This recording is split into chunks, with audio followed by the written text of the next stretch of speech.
Hey guys, this video is not like my usual videos. It's nothing to do with English. It's nothing to do with Merchant of Venice or prose or poetry or ICSC. This video is something that goes beyond school and something that schools don't teach you. It's about reality, it's about life, and it's about what you should do when life throws lemons at you. A few of you who watch my videos would know that a couple of weeks ago, my dad was hospitalized and it was an emergency. I got a call from my mom. Yes, I don't stay with my parents because they stay in Thane. I stay somewhere else in the suburbs because of work. So I got a call from my mom at around 3 in the morning that dad needs to be hospitalized and we are rushing him to the casualty. Let's take it slow. Let me first tell you what I'm doing in this video. मैं किसी को ज्ञान नहीं बांट रहा हूँ क्योंकि मेरा knowledge ये सब चीजों में बहुत कम है जिनके बारे में बात करने वाला हूँ. What I want to do through this video is just share my experience with you and share what lessons I took from this experience, so that if anybody, whether you're a child, whether you're an adult, whether you're somebody my age, when something like this happens with you, you are better prepared, because I wasn't. And, I learned a lot of important lessons from this. So let's take it stepwise. There are two kinds of people who live with their parents and people who stay away from their parents because of circumstances. Now, let's say you stay with your parents and something happens in the house and someone has to be hospitalized. Are you even aware of what numbers to call? Because, when we watch American drama series, we know that, okay, they call this number and an ambulance immediately rushes in and the paramedics arrive on time. But India mein aisa nahi hai. So what I would first advise you to do is, next to the door or anywhere in your house where it's prominently visible, always have a list of numbers ready with you for ambulance services, So you know what ambulance services to call. Us waqt pe Google karke panic mein aake kisi ko call karna is not advisable. So see what ambulance services are easily available around your area. The second thing that happened is, when my mom called up and dad was rushed to the hospital, one of our neighbors was kind enough to drive mom and dad to the hospital. So that's the second important lesson. As time passes, we are all becoming distant from people around us. In my own building, I don't know who lives in my building. We just smile and nod at people. But this is India, and India is known for its warmth. I feel we should always make an effort to know our neighbors. A simple hi, hello, simple introduction. We often just cross paths with people in our own building and we don't even look at them. So it's very important to have at least a couple of acquaintances around who you can turn to when the time is right. Once you reach the hospital, what's the protocol? So, as kids, when we had medical emergencies in the families, it only served as an excuse for us to bunk classes, unless the loss is very personal. For us, we don't take this whole issue very seriously. We don't understand why people are standing all day long in the hospital. We are always on our phone as kids. And again, I'm clarifying, if the loss is not very personal. But when it's somebody very close to you and you're in a nuclear family, you're not in a joint family, and you have to rush somebody to the hospital, you need to know what next. So once dad was rushed to the hospital, he was obviously taken to the casualty. All right. Now, when I reached there, they were already working on that. But what happened was very overwhelming. People from all over were coming and they're like, sign this form, sign that form. Ye aapke dad ke belongings hai. Yahan pe sign karo. Details dalo. What's your dad's birth date? What's your dad's age?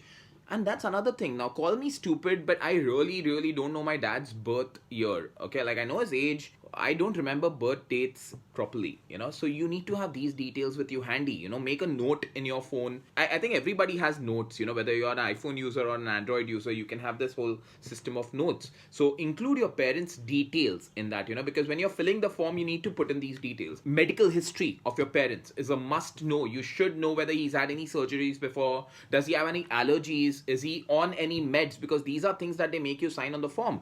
Does he have BP? Does he have diabetes? What medicines is he on? Because they need to proceed with the course of treatment accordingly. So these are details you need to know when you're filling that form, because you are still in a daze, you don't realize what you're doing. Now, once those forms are filled, and mind you, you cannot lose your cool at them, because what happened was 2-3 different people made me fill forms which had similar details. And I almost picked a fight with them, because I'm like, I've filled the same details already. Why don't you just refer to that document? And they are like, no, sir, these are our department's documents. Those are their department's documents. You have to fill it.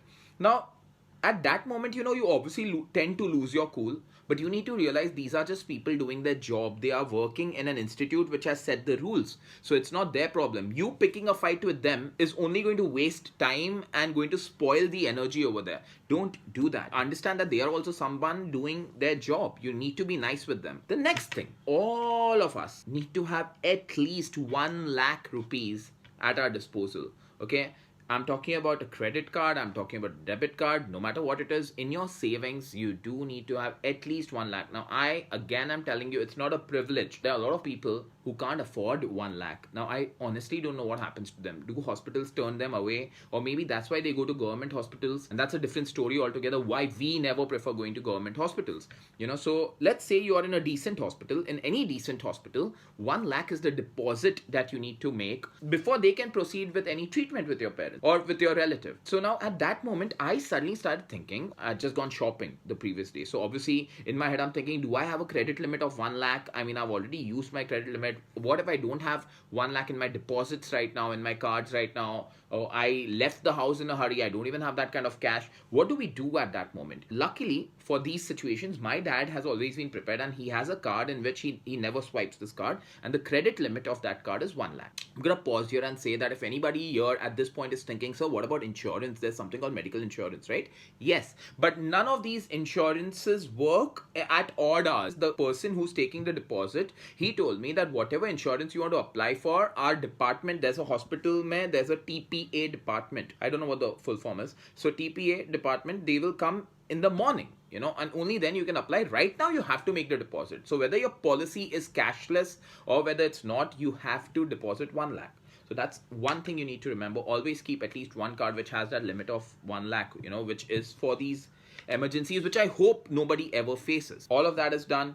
My dad is rushed. Now at that moment, we watch so many Hindi movies and we watch so many Facebook shorts and we've seen so many WhatsApp forwards that, our mind is always working in a suspicious manner. What if these doctors are just trying to chipkaw a treatment to us? What if these doctors are just trying to say that ye karna padega, wo karna padega? How do we trust them? How do we depend on them? I have no answer for that. Because it is a sad truth. Not all people are bad. Not all hospitals are bad. But you can't deny or be naive that these instances don't happen. They do happen. And I wish we were in a better world.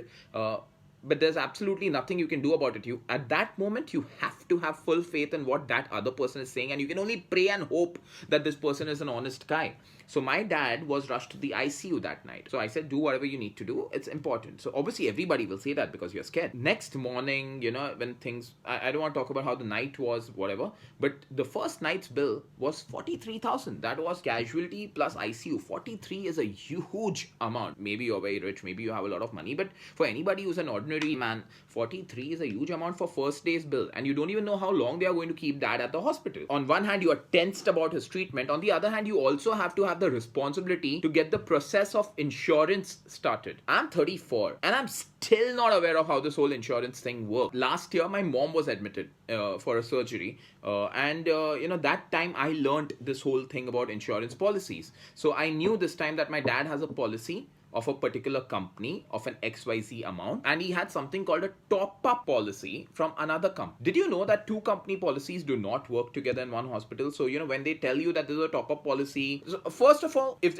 there's anybody as dumb as I am over here, who doesn't understand what policies are, let me tell you. What happens is, a medical policy is something that you pay a premium for. Premium is an amount that you pay for every year. For example, you're paying, let's say, hypothetically, you're paying 20,000 per year for your medical policy, which is of 3 lakhs. Suppose. All right. So now what is this policy exactly? So if you get hospitalized and if your hospital bill is somewhere around 3 or less than 3, you can use this policy. Like, this company will pay for your cost because you've been paying the company every year. Maybe you'll never need to use this policy. So is your 20,000 a waste? Maybe, because that's how they earn. And there are a lot of ifs and buts over here. There are a lot of conditions. So if I fast forward to the final day when the bill came, if a bill came of a certain amount which is covered in my policy, I never got the whole amount. And I'm pretty sure anybody watching this video must be like yawning and saying, yeah, dude, are you new to this whole thing? This is how it works. They have a lot of terms and conditions and fine print.